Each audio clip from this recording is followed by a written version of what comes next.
পাতলা খিচুড়ি, যার নাম শুনলে অনেকেরই জিভে পানি চলে আসে, তবে আমার না, হাজবেন্ডের ডিমান্ড বলে কথা। বাইরে জুম বৃষ্টি, বাসায় রান্না হবে পাতলা খিচুড়ি। যদিও আমার দুপুরের রান্না প্রায় শেষ, আজকে কিন্তু বাসায় আমি ভাত, মুরগির মাংস, তারপর সবজি ওগুলো রান্না করেছি।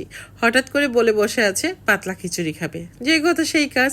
আর আমি যেভাবে পাতলা খিচুড়িটা রান্না করি সেভাবেই রান্না করছি। এখানে মসুরের ডাল নিলাম কম কম 1 কাপ, আর আমি এখানে ভাতের চাউল নিলাম। পাতলা খিচুড়িতে ভাতের চাউলটা দিয়ে রান্না করলে টেস্টটা অনেক ভালো আসে, যেটা অনেকেই জানে না। অনেকে পোলার চাউল দিয়ে রান্না করে, সেক্ষেত্রে কিন্তু এরকম টেস্ট পাওয়া যাবে না। ডালের তুলনায় চালটা একটু বেশিই নিলাম। এখন এখানে আমি স্বাদ মতো লবণ আর পানি দিয়ে দিলাম 1 লিটার পরিমাণ। এখানে আমি দিয়ে দিলাম একটা বড় সাইজের পেঁয়াজ কুচি, 1/2 টিস্পুন পরিমাণ রসুন বাটা, 1/2 টিস্পুন পরিমাণ আদা বাটা, খুবই সামান্য হলুদের গুঁড়া, আর এখানে দিয়ে দিলাম ধনিয়া গুঁড়া, মরিচের গুঁড়া, তারপর আমি এখানে টালা জিরের গুঁড়াটাও অ্যাড করে দিচ্ছি। আমি যেভাবে রান্না করি এভাবে যদি রান্না করেন টেস্টটা আলহামদুলিল্লাহ অনেক ভালো আসবে। এখন আমি পুরো হাঁড়ি ভরে পানি দিয়ে আমি চাল ডালটাকে খুব ভালো করে সিদ্ধ করে নিব। এখানে কোনো প্রকার তেল ইউজ করিনি, আপনারা হয়তো দেখেই বুঝতে পেরেছেন, তাই না?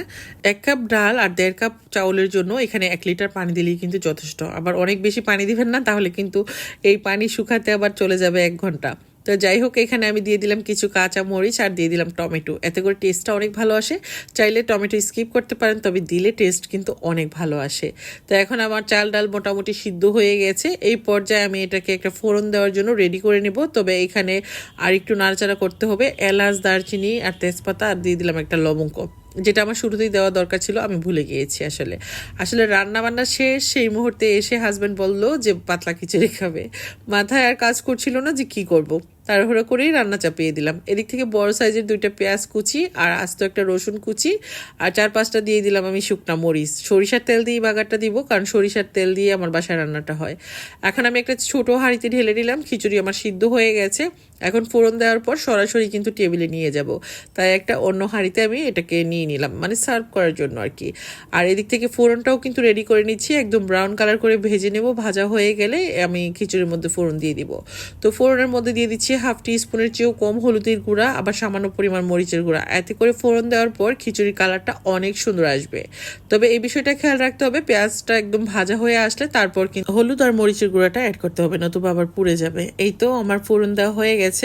পাবলিক তো খাওয়ার জন্য রেডি, ঘুরঘুর করছে। রান্না এমনি দেরি হয়ে গিয়েছে, যেহেতু আগে থেকেই রান্না কিছু করে ফেলেছি।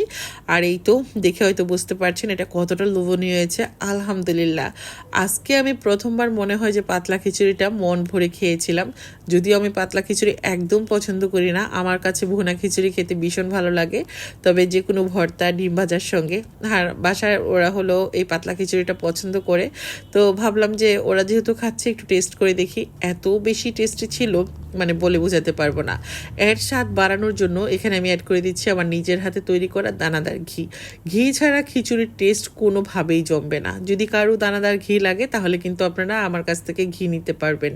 আর আমি কিন্তু এই ঘিটা নিজের হাতে তৈরি করি, আর এই ঘিটা একদম ছোট বাচ্চা থেকে শুরু করে সবাই খেতে পারবে। ঘি অর্ডার করার সুবিধার্থে স্ক্রিনের উপর ফোন নাম্বারটা দিয়ে দিলাম, এই ফোন নাম্বারে ফোন করেই কিন্তু আপনারা আমার নিজের হাতে তৈরি করা দানাদার ঘিটা নিতে পারবেন। পাতলা খিচুড়ির রেসিপি ভালো লাগলে ভিডিও বেশি বেশি করে শেয়ার করবেন। সবাই ভালো থাকবেন, আল্লাহ হাফেজ। নতুন রেসিপিতে দেখা হবে।